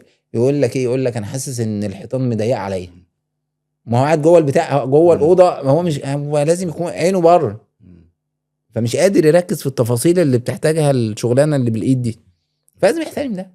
عارف احنا لو نحترم، والله العظيم لو نحترم نفسنا في او خلقه ربنا فينا، هو محتاج يعرف عشان يحترم. هو احنا بيجي لنا احنا بقى في الكارير كوتشنج بقى نفهمه ونقنعه ان عادي، والله انت كده عادي. انت لو رحت دلوقتي يا عمي، بيبقى ناس شغاله زي الفل في عياده اوضه ولا 2 ومظبط نفسه على الاوضتين، وربنا يرزقه شويه فلوس حلوين كويس بالطريقه دي، يقول لك بس لا احنا عايزين نكبر بقى، يلا نعمل عياده فيها 7-8 كراسي. طب كويس، قبل ما تجيب الكراسي دي اسهل حاجه في الموضوع، طب انت عندك تيم، طب جبت التيم، انت بتعرف تتعامل معاه اصلا؟ انت عارف اصعب حاجه في البيزنس يا دكتور معتز؟ التعامل مع البشر. انت تدير الناس ازاي؟ انا بكره اجيب لك كرسي زي ده، واجيب لك ميكروفون زي ده، هجيب شويه فلوس من البنك من اي حته وهجيب لك الحاجات دي. انما اعرف اجيب تالنت بني ادم كفء، واعرف اتعامل معاه واعرف اديره، واعرف لما يكون كسلان اعمل ايه، ولما يكون مقير اعمل ايه، ولما يكون متحقق، ولما يكون ليه وجهه نظر مختلفه عن وجهه نظري. ده صعبه جدا. الناس اللي ربنا رزقهم الموهبه دي، حتى هي في الاتش ار يقول لك كده التالنت مانجمنت، اداره الكفاءات، اللي ربنا اللي بيديهم موهبه يديروا القصه دي، هم اللي بيعرفوا ينجحوا في البيزنس. اللي ما عندوش بقى التالنت ده، انا بدل ما هجيب حد واتعامل مع اخطائه، اخش اسهل لي اخش اعملها. لو دماغك كده يبقى انت سيلف امبلويمنت على طول. لكن لو دماغك اني انا دايما بقول لهم كده، لو انت لما تلاقي مشكله، انا دكتور وبدير عياده ولقيت مشكله وفكرت هجيب مين يحلها، انت راجل تمام، انت بتاع بيزنس كده. لو فكرت انا اخش امد ايدي واحلها، اعرف ان انت ايه، دراعك واكلك ايه، اركن شويه، او لغايه ما تتعلم ان انت ايه. يعني انا دايما اقول لهم تخيلوا ان انت مش دكاتره، انت مش دكتور يا عم. يعني انا مثلا، يعني دي موجوده قوي في السعوديه السعودي، اللي بيفتح العيادات اصلا مش دكاتره. الراجل ده بيعمل ايه؟ بيروح يجيب اللي بيفهم في الحكايه دي، عنده مشكله بيفكر يجيب مين يحلها. عمره ما بيفكر يخش هو يعالج، او يخش هو مش عارف يعمل الحساب، ما بيفكرش كده. يقول لك هنجيب محاسب، طب المحاسب وحش، نجيب واحد احسن، نجيب واحد اشطر، نجيب واحد بيفهم. دكتور ده مش كويس، نجيب واحد تاني. انما عمر احنا بنعمل ايه بقى؟ الدكتور ده مش كويس، هيبوظ لي العيانين، اركن يا عم انا هخش انا بقى عالج. ده مش عارف بتاع الحسابات ما ظبطش انا بعرف احسبها. فتلاقيه يا طب حبيبي منهار. ليش السبب دكتور؟ شو تعتقد السبب؟ هل هو القدرة المادية مثلا؟ لا عشان لا هو نقصد بين السوق السعودي ومثلا واسواق نحنية مثلا. لا لا هو أنا علاش غادي قايمة على شركات تدير واحنا قايمة على الرجل لا الواحد او دي الرجلين؟ بتبقى من الاول بقى يعني احنا المجال الطبي مم. محتاج يتفرمط عندنا في مصر يعني. واعتقد عندكم في ليبيا ممكن يكون نفس القصه برضو بظروف نفس الظروف تقريبا. محتاج يتفرمط، محتاج مم. ناس كده تبقى قاعده مم. تقول احنا هنمشيه ازاي، مم. وعاوزين وهنمشيه يعني كممتلكات للناس. بقى الناس بتفتح عياده دلوقتي بملايين. مم. فبقى يعني صعب قوي ان انا افتح عياده بملايين وبعد ما افتحها واعمل ابقى لو انا مشيت من المكان كل التراخيص وكل بتاعته. طب ما انا رخصت المكان، ما تسيبنا بيعه سيبنا بيعه بترخيصه في زي اي بلد في الخليج بتبيع العياده ان هي اترخصت. فيجي دكتور تاني يشتري مني بالترخيص ده معيش جاهز. ما جميل ده ساعات بتشتري بالتراخيص بالتعاقدات مش عارف ايه، كل ده موجود. لكن هنا لا، انت اصلا جاي هتشتري تتفاجئ ان انت كانك بتشتري ايه؟ بتشتري الاجهزه. ان كل حاجه تاني اتعمل على اكس لمجرد ان الشخص اللي عمل عليه الترخيص بقى مش موجود. فطبعا بتخلي الناس في الاستثمار بقى مش ما يضخوش قوي. لكن السوق السعودي لا، انت ممكن عادي تبقى انت عارف عامله زي ايه يعني. اعكسها، انا دكتور واروح افتح مثلا سوبر ماركت، ما انا مش فاهم فاعمل ايه؟ بجيب الناس اللي بتفهم في مش عارف ايه، واجيب الولد اللي بيشتغل مش عارف، واجيب اللي بيجيب من التجار الجمله، بقعد اجيب لان انا ما عنديش التالنت اللي بايدي. فهي نفس القصه. لكن احنا المشكله هنا ان اللي بيصاحب المكان عشان هو دكتور وما خرجش من فكره ان هو دكتور. جميل، اشتغل دكتور واحترم. ما سمعنا حلوه ان انت تبقى دكتور يعني انت ليه كارهها؟ ما تخليك دكتور. مش لازم بقى تقول انا هعمل بيزنس وهكبر اشتغل دكتور وتبقى شاطر. انت عارف في ناس بتيجي تفتح عياده وتكبر كده وبعدين تقول لك ايه؟ انا مفتقد ان انا انزل حالات والناس تعمل لي لايكات. انا مفتقد ان انا ادي محاضره مش عارف في الطب في التكنيكاليتي بتاعه التكنيك اللي مش، ويبدا يغير من زميله اللي فانا عمره يعني انت عاوز تعملها ازاي؟ انت عاوز يبقى عندك عيادات وتكسب ويبقى عندك فلوس وتجيب دكاتره هم اللي يشتغلوا وهم اللي ياخدوا القرار. انت ما هتقعد معاه مش هتبقى في التكنيكال بارت مش زيه، بس انت ممكن يكون حسابك في البنك اكبر منه. ما انت مش هتاخد كل حاجه. ثقافه ان انا عاوز اكوش على كل حاجه دي تخلي الناس مش مستريحه، ممكن تخسرك كثير يعني ده طول الوقت. بينفك من كلامك دكتور ان السيلف امبلوي مربحه على المدى القصير. ايوه. والاورجنايزيشن مربحه على الزمن البعيد. مربحه ومريحه للشخص لو هو بيحب يعمل كل حاجه بيرفكت، بشرط ان هو يكون فاهم ان الفلوس اللي جايه له دلوقتي دي مش بتاعته دلوقتي. لازم يعني عارف دايما بقول لهم كده ايه، ده جالك فلوس في مبلغ انت عارف انت هتروح تحوشه وهتعيش بالباقي. الباقي ده كتير قليل هو ده اللي هيتعاش بيه. ليه؟ لان انت عمرك قصير. يعني ربنا يديله الصحه وطول عمر اللي مقرر يعمل كده، بس جسمه مش هيساعده. عارف ميسي يقول لك الجسد لا يرحمه، وهتيجي عند مرحله مش هتعرف تشتغل. هتلاقي نفسك والله ده انا شفتها بقى، التزاماتك اكتر، مش قادر تذاكر ومش قادر تواكب الجديد، وعندك مصاريف وصحتك مش مساعداك، وتبدا غصب عنك تدخل ناس تشتغل لا انت راضي ولا انت عارف تتعامل معاهم، فتحس بالقهر. عشان تطلع من القصه دي بمنتهى البساطه، انا عارف ان اخري في القصه دي انا عندي 55 60 مش عارف حلو قوي، يبقى من هنا لغايه 60 سنه لازم احط خط كده انا التقاعد بتاعي في الحته دي. ربنا كرم ومكمل خير وبركه، بس انا مقفل السطر ده. هعمل ايه بقى؟ لازم من دخلي احوش مش احوش وبس، احوش واحفظ قيمه واستثمر استثمار سلبي، عشان لما اوصل للحته دي الاقي حاجه تسندني وابقى قاعد مطمن. حتى لو انا بقى اجبرت ان انا اتحول في الفتره دي للاورجانيزيشن موديل، على الاقل ما بقاش قاعد ايه مزنوق. تفرق. انت بتتعامل مع الضغط بتاع التحول ده وانت قاعد يا عيني مستني كل جنيه جاي عشان عندك التزامات وديانه وجامعات وبلاوي سودة. مش يعني برضو انت لازم يبقى فاهم ان انت في انهي مرحله في حياتك. وده مهم ان احنا نقعد مع الناس نركز. انت فاهم انت متجوز ولا مش متجوز؟ عندك اطفال ولا ما عندكش؟ واطفالك في قد ايه؟ هو اللي عنده طفل بيجيب له شويه بامبرز غير اللي عنده شاب في الجامعه جامعه من 3 حروف مثلا. يعني مش يعني اقل حاجه فيها الاقساط المصاريف، يعني عندك حاجات تانية يعني. فده التزامات على فكره. الالتزامات دي بترفلكت في قرارات في العياده. يعني الدكاتره عارفين يعني كم واحد خد قرار في عياده في حاله ان هو يقبلها وهو المفروض ما يقبلهاش عشان عنده قسط. فانا دايما يعني ربنا عارفينا ما تخليش نفسك تحت ستريس مالي يأثر على قراراتك الطبيه، لان يعني هتقف قدام ربنا. ولو حتى هتطلع يعني، وما ينفعش تطلع ربنا المعادله، بس يعني لو هنفترض انت اصلا سمعتك هتروح في داهيه، فاستمراريتك هتتبهدل.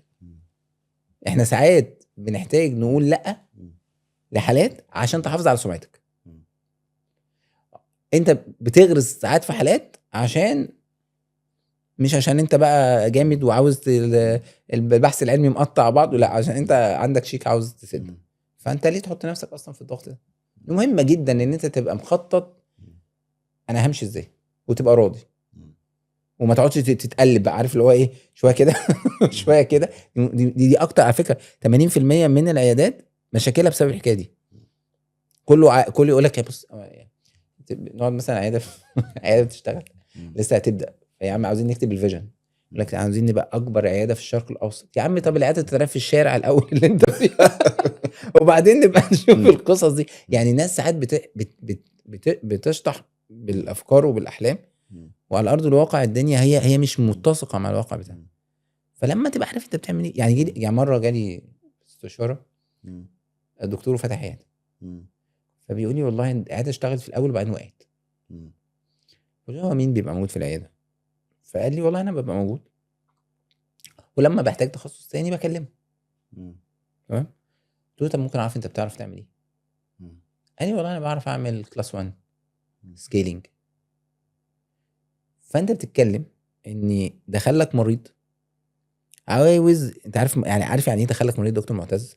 ده راجل قطع 50%، ده راجل جد نزل من بيته ولبس وركب عربيه وجالك العياده. ده مش جاي مش باعت لك رساله على الصفحه، ده جه.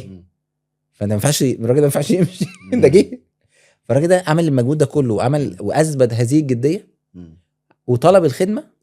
فتقال له حاجه من اتنين، لا اما اللي موجود مش على القدر الكافي او مش عارف يعملها، لا اما ان ده مستنيين نكلم الراجل اللي هيجي يعملها لك، فعقبال بقى ما نرد عليك هو عنده 100,000 اختيار تاني يروح له.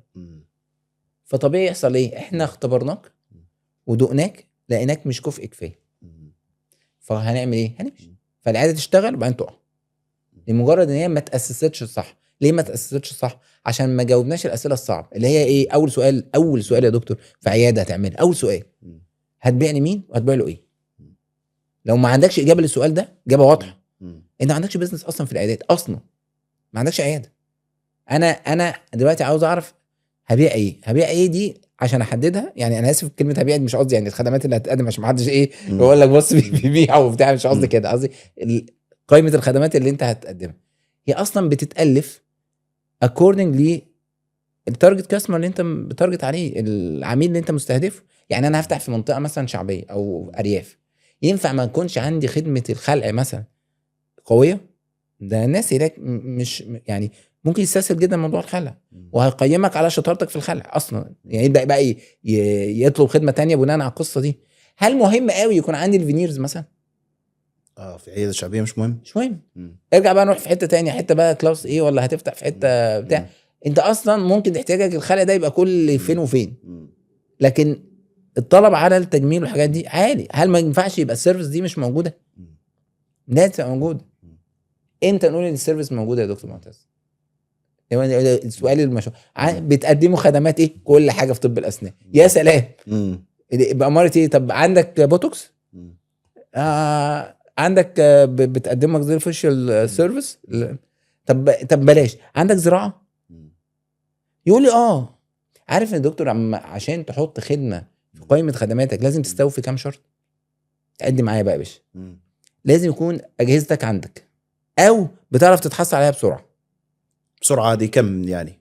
بسرعه، يعني وانس ان انا اقدر ادي العيان ميعاد وانا مم. واقف قصادي. مم. كل ما انا عندي حيره ومستني اظبط حاجات، هذه مش بسرعه. دي مش بسرعه. تمام. ادوات، تمام. خامات، خلصنا. تمام. دكتور موجود او بيجي لي بسرعه. تمام. يقول لك ايه، ده انا عندي بيعمل لي زراعه الدكتور فلاني الفلاني الاستاذ المشهور مش عارف ايه. يعني ما بتكلمه بيجي لك والله بص بغلبنا شويه، يقعد له اسبوعين كده عقبال ما ده صباح الخير، مين هيستناك؟ فانا عندي دكتور افيلابل، يعني متاح، اكرم لي من دكتور شاطر، مش يعني اشطر، مش شاطر. هو لازم يبقى شاطر بس اشطر مش متاح. يبقى قلنا ايه؟ اجهزه، ادوات والدكتور والخامات والدكتور.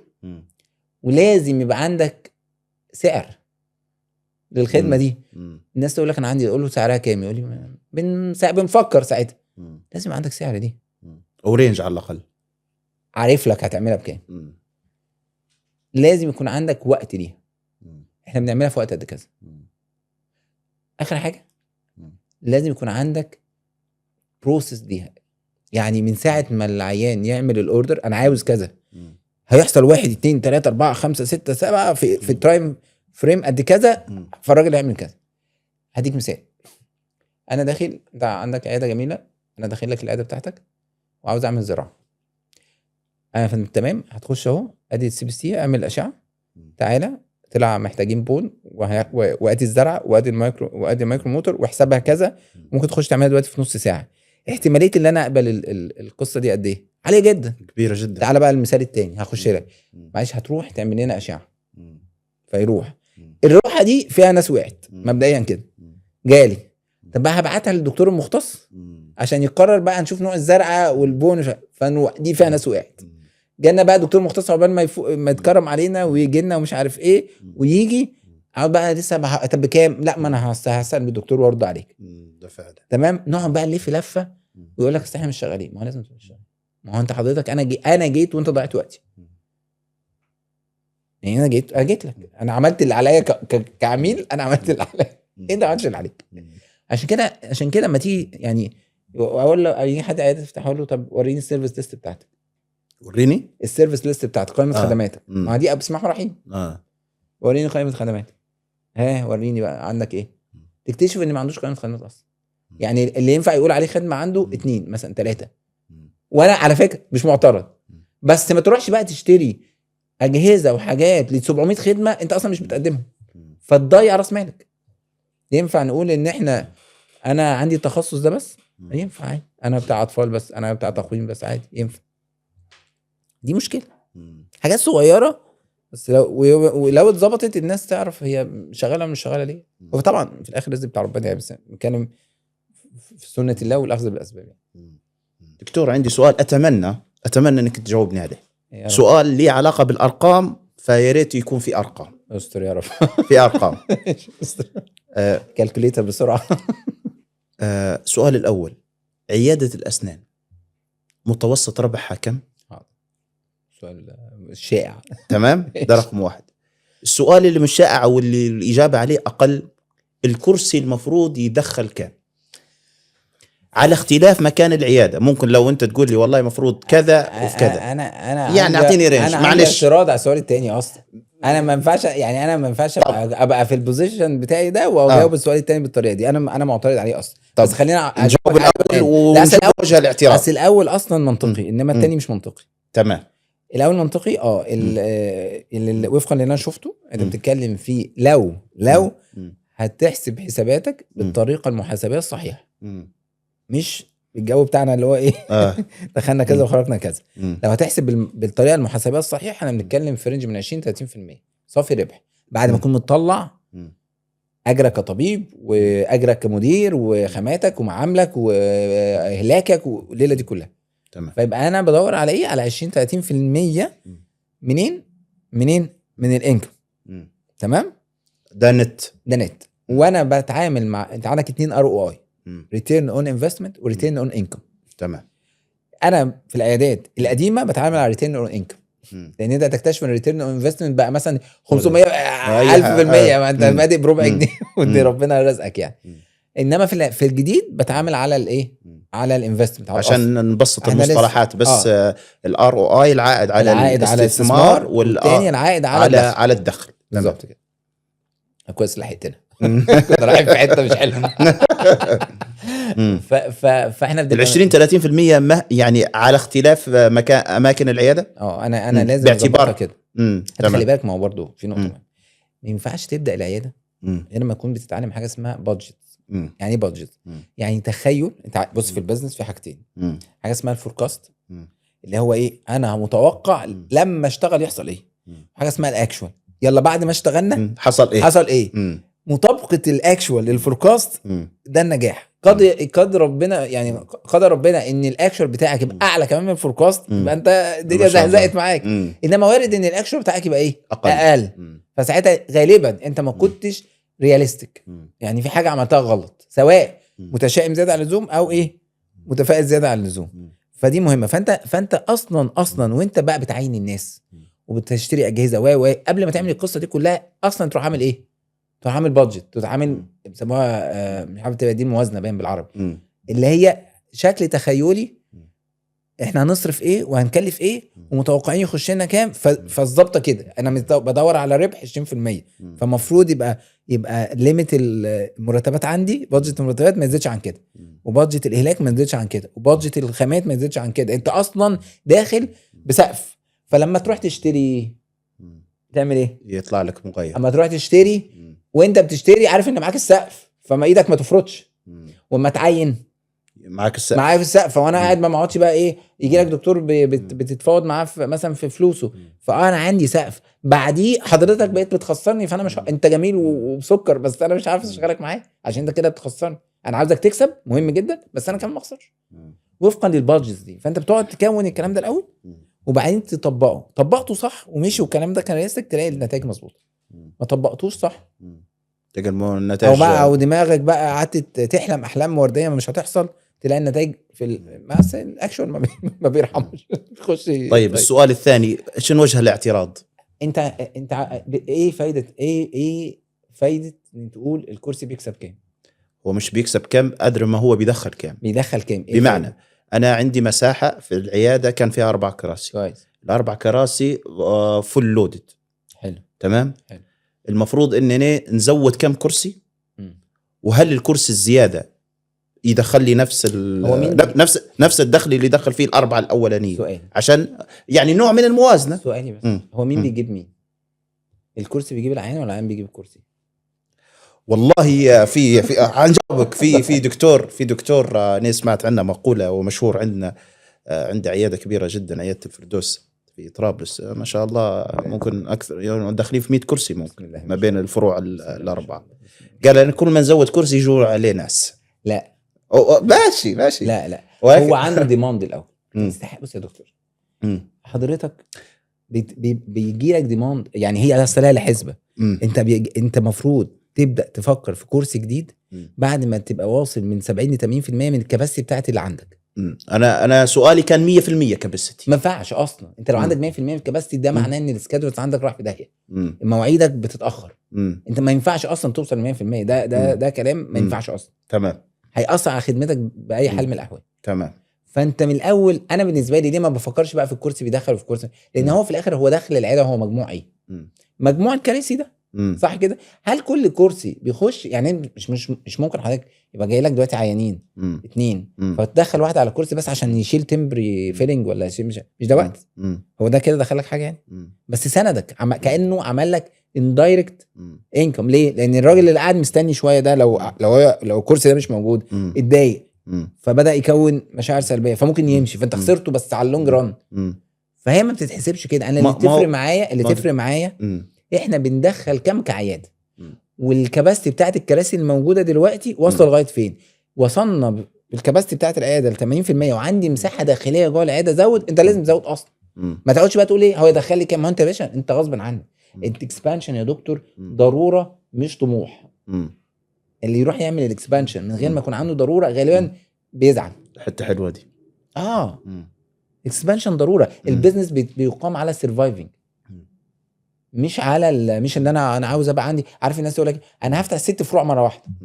طب يعني افتح الاول بروتوتايب، انجح فيه مم. واعمل له دوبليكيشن وبعدين نكبر. مم. انما تروح فاتح لي 5 6 مم. 5 ما نجحتش واحد مم. تدبل تبدأ. مشاكلك في 5 مم. مش منطقي. مم. فالاكسبانشن ضروره مم. مش طموح. مش مجرد لا طموح. مش رغبه. طالما هو دخل العيادة هو مجموع عدد الكراسي، أيوة. يرجعنا إن هو السؤال منطقي. مم. كل كرسي المفروض مثلا أنا لو أعطيت لكل دكتور كرسي، ما تمام. انت كده بتشتغل بنظام الجزء المنفصل. بمعنى ايه؟ مم. ان انت معتبر ان الكرسي ده مم. مش كل دكتور بقى كرسي. انت مم. كده بقى عندك دكتور عياده الدكتور، عيادة فالدكتور ده ماشي. بقى مش الكرسي. آه. الدكتور ده هيدخل لك كام لو انت عاوز تحسبها بقى صح. تمام. لكن انت لو عندك مؤسسه، مم. يعني انا كنت لسه في مم. في مركز في السعوديه، مم. فكل عياده مم. بنفس النظام التحكيم. هو الدكتور اللي متحكم في العياده، هو اللي يحاسب ويحط الاسعار ومعاه منسقه وقصه كده كبيره. تخيل ان كان ممكن الدكتور يريفيرال بره المركز اصلا ومحدش عارف. مم. الموديل ده معتمد على ايه؟ معتمد ان على الدكتور، ما بتحسبهاش بقى الكرسي، مم. على الدكتور اللي بيدير الكرسي. مم. والدكتور ده لو قوي وبيدخل فلوس كتير اصلا بيبقى يعني ليه نفوذ في المكان. مم. ونبدا نبص مش الكرسي، مش اليونت، مش الاوضه، مم. هو الدكتور عامل ازاي. الموديل ده بالنسبه لي انا ما بحبوش، ما بحسه ان هو بقى معتمد على كل واحد في جزيرته وكل واحد عمال شغال وانت بقى ممشينا ولا مش ممشينا. مم. لكن انا لو انا هعمل موديل زي ده، انا او هتكلم بقى بقصه الكراسي، لا انت عندك دكاتره على الكراسي وعندك هاب بيسموه اكزامينيشن هاب، يعني اي مريض داخل هيخش على الكشف ده مم. يتعملوا الفحوصات ويحطوا له الخط العلاجيه مظبوط بلا بلا بلا، ويبدا يتحرك على الايه يتوزع الكراسي حسب بقى التخصص. بقى الكراسي دي هتعملها تخصصات ولا هتعملها دكاتره ومين اللي فاضي. فساعتها عمرك ما تلاقي، يعني عارف الموديل الاولاني تلاقي دكتور شغال ودكتور تاني ايه مش عليه ضغط، فساعتها ما بقاش الكرسي بقى الدكتور. انما الموديل اللي انا بحكيه لك ده ساعتها ممكن تقول والله انا عندي 5 اوض فانا موزع عليهم دكاتره، فما فيش اوضه فاضيه، انت لازم هتدخل على مريض على طول. فانا مش بفكرها كده، انا بفكر اكتر. يعني عاوز اقول لك على حاجه، انا ما بحسبش اصلا مفاجاه، انا ما بحسبش العيادات بالفلوس، بالبيشن، بعدد الخدمات مش بالبيشن. عدد الخدمات اما ممكن بيشن يعمل 10 خدمات. يعني انا التارجت ما احطوش فلوس ابدا، انا احطه خدمات. ان عاوز مثلا احط 200 خدمه 300 خدمه تتقدم في الوقت ده. انما فلوس دي بتعمل مشكله، يعني بتخلي اللي بيشتغل يعني بيفكر تفكيرات مش لطيف. انما الخدمات لا. المشكله فين يا دكتور؟ المشكله بتبقى دايما في الكشف. عارف الدكاتره اللي شغالين عارفين، عارف يوم بتبقى انت مقريف او الحلقه اللي قبلها ربنا رزقك بقرشين كويسين فتبدا وانت بتكشف على المريض انت بتشتكي من ايه؟ من دي، فتكتب بس دي. غير اما يكون عندك مريض فتكشف الكشف المظبوط اللي هو علميا، اللي انت لازم تشوف كل الموجود وتبدا تعمل له اولويات وتبدا تشرح، يعني تعمل الهوم ورك بتاعك. فانت لازم يكون عندك سيستم في العياده بيقول هو احنا جالنا كام واحد اصلا دخل العياده من الدعايه اللي اتعمل، وكام خطه علاجيه اتاكسبت، يعني حصل لها اكسبتنس من الكشف. الخطه العلاجيه دي اصلا اتكتبت صح ولا منقوصه ولا بزياده، الاثنين غلط، الاثنين مصايب.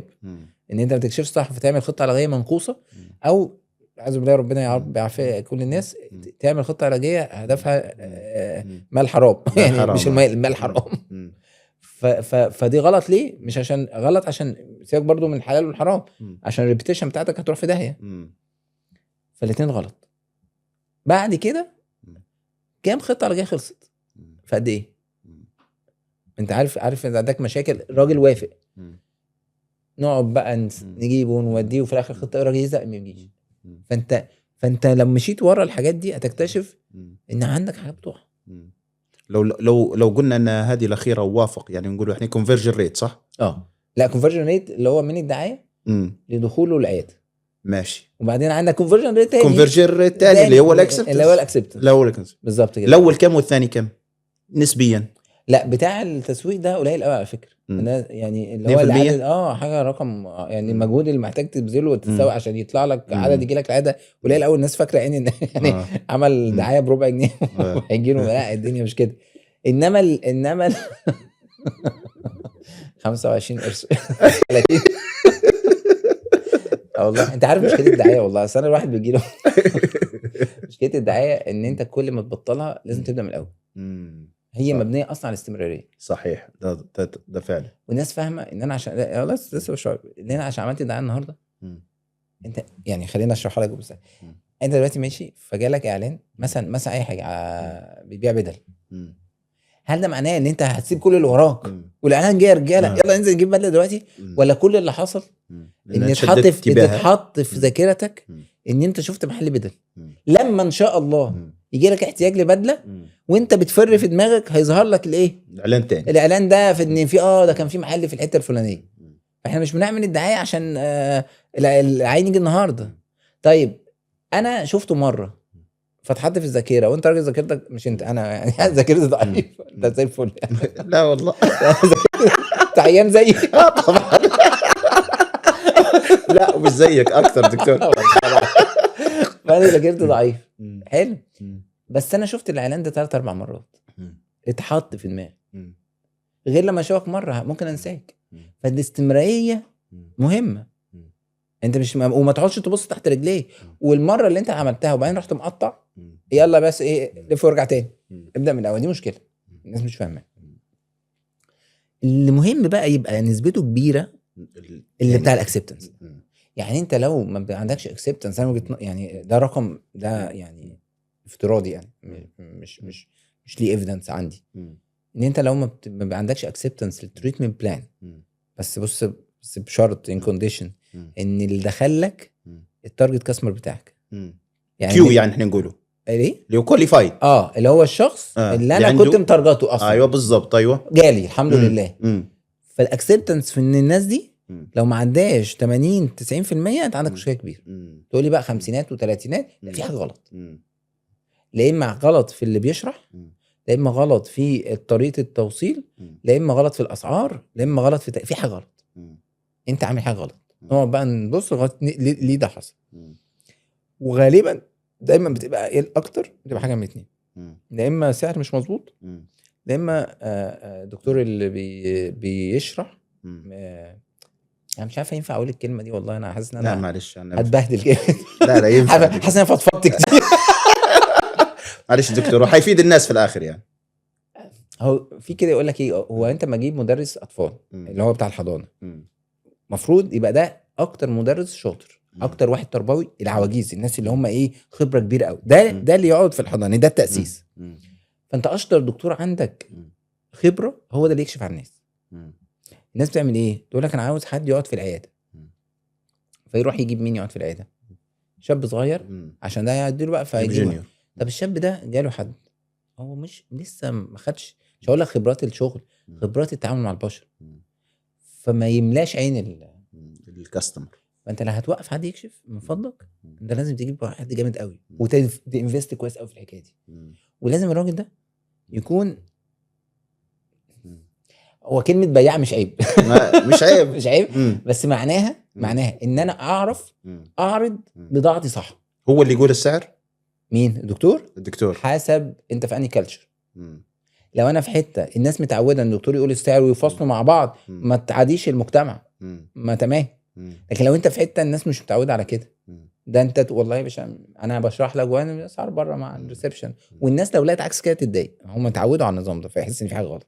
فانا مفيش تابوهات، مفيش تابوهات يعني زي ما اللي تكسب بيلعب زي ما بيقولوا. بس هي الفكره كلها ان الشخص اللي قاعد الدكتور ده يكون بيعرف يعني ايه يعرف كلمه يبيع. الناس فاهمه كلمه يبيع ان انا اضحك عليك، لا ده حضرتك عشان دماغنا شمال. لكن يبيع معناها ان انا عارف اشرح اللي انا بعرضه صح، وعارف اوضح الفاليو بتاعته صح. وبشرحه ازاي؟ بشرحه حضرتك بلغتك انت. يعني ايه فايده المريض لما اجي اقول له انا عامل لك كراون من ماده زيركون نظيفه قوي، انا استفدت ايه ان هي نظيفه قوي؟ لكن لما اجي اقول له ان دي هتخلي قوه الكراون قويه فيبقى مش هيتكسر، او بعرف اقفل بيها حوالين كراون كويس فمش هيدخل اكل فمش هيحس بريحه مش هتضايقك، انا لازم اشرح له البنفيتس. انا ليه عملت ده؟ انت عارف مره زمان كنت انا جبت ميكروسكوب 2014 كده. الوقت ده يعني ميكروسكوبات ما كانتش منتشر قوي، يعني حاجه المفروض يعني كانت حاجه عليها القيمه يعني. بس هي اغلى من العربيه المرسيدس. المهم يعني فانا طبعا وقتها مم. بكلم مع العيان، فبقول له عمال اشرح له في ايه بقى، مم. عمال اشرح له قد ايه ان انا قبل الميكروسكوب ده كنت بوطي ظهري، بوطي على العيان وظهري كان بيوجعني، وان بعد الميكروسكوب انا بفارد ظهري بلا بلا. فعارف قال ايه العيان؟ مم. قال لي بس انت جايبه استفدت. لنفسك، ايوه. مم. يعني انت جايبه مم. لنفسك. مم. هو عاوز البنفيت اللي هياخدها. عشان كده بقى، عشان كده انا حد يقول لك ايه، اصل انا الكاستمر لويالتي، مم. انا اروح لنفسه، مم. لازم ازود مم. كاستمر لويالتي لنفسه. مم. لان انت عشان تخلي اي حد يجي لك ببساطه محتاج تخلي مصلحته متوافقه مع مصلحتك، عشان ما يقعد يفكر بعقله مم. يلاقي ان اللي هو عاوزه ده عندك. فهو جاي لمين بقى اكشولي؟ مم. مش جاي عشان حبك، هو جاي عشان حضرتك مم. بتعرف تلبي له مصلحته. مم.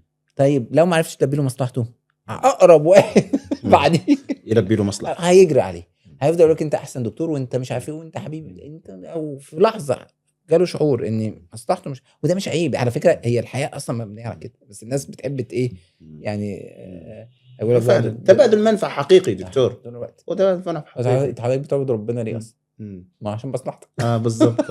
عشان تخش الجنه، هو مم. ربنا محتاجك في حاجه. فعلا. فانت فعلا. بتصلي لنفسك وبتاكل عشان تنبسط وبتعمل اي حاجه عشان نفسك، وتنقذ نفسك من النار. كل حاجه انت كل حاجه بتعملها عشان نفسك.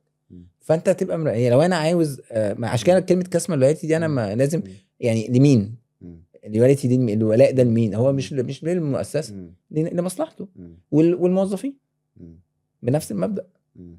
هسيبك امتى وهقعد معاك امتى؟ هفضل قاعد معاك طول ما انا بحسب بدماغي ان المكان ده احسن من غيره. مم. اول ما يبقى في مكان بره احسن من ده، مم. يعني مش هيسمع عليك. طب دكتور آخر سؤال، طبعا.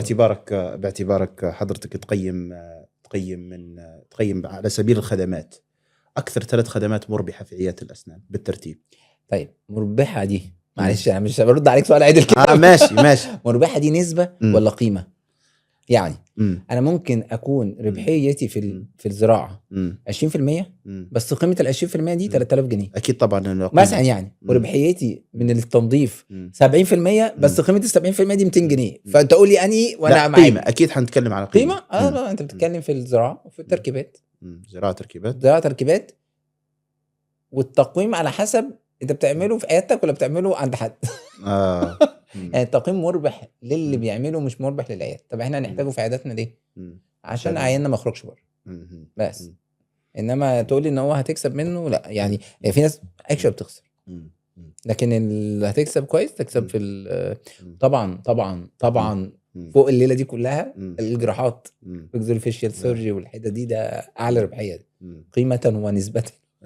فعلا حقيقي، لان هي مش محتاجه هاند ميد كل شيء هاند ميد. هاند ميد. بص يا خلي بالك، التخصصات بتزيد ربحيتها كل ما خطورتها تزيد، فالعدد المجترئين على ممارستها يقل اقل، فالسعر يعلى. طبيعي جدا. يعني كم دكتور يقدر يعمل حشو، وكم دكتور يقدر يعمل سيرجي بالضبط، كم دكتور يقترئ على الزراعه، وكم دكتور يقترئ على حشو العصب. تعرف الاسعار هتروح فين. فعلا ده كلام جميل دكتور. والله انا ما سالتش حتى 20% من اللي حبيبي، انا بايك فيك والله حتى 20% من اللي بسال. انا بايك فيك يا رب. اولا ندعوك لزياره ليبيا دكتور، يا ده الشرف. ضروري احنا نتدارس علم الاداره تحت امرك. عندنا غادي وننميه ونكبره. ايوه طبعا. سواء كان على السبيل الاداري البحث في اداره العياده او على السبيل المالي، الاثنين يعني. ايوه. وليبيا ما شاء الله يعني يعني وسوق الاسنان فيها قوي جدا وواعد. ايوه. وفي ميزه بقى ان هو لسه بيتحط له قواعده. فلو اتحط صح لو اتحط صح يمشي حلو. هي المشكله ان ما يتحطش صح. يعني توعدنا ان شاء الله تدور لنا زياره في ليبيا. يعني ده شرف ان شاء الله. بارك الله فيك دكتور، بارك الله فيك. شكرا جزيلا على وقتك. شكرا، متشكر جدا افدتنا جدا. وان شاء الله اكيد بعد نجي ليبيا حنستفيد اكثر في الكلام حول المواضيع هذه. وهيك نكون وصلت انا لنهايه حلقه الثالثه من بودكاست او الرابعه من بودكاست شركه الرضوان. بارك الله فيك دكتور أحمد مجددا، وإن شاء الله استنونا في حلقات قادمة حتكون ممتازة وواعدة جدا بإذن الله.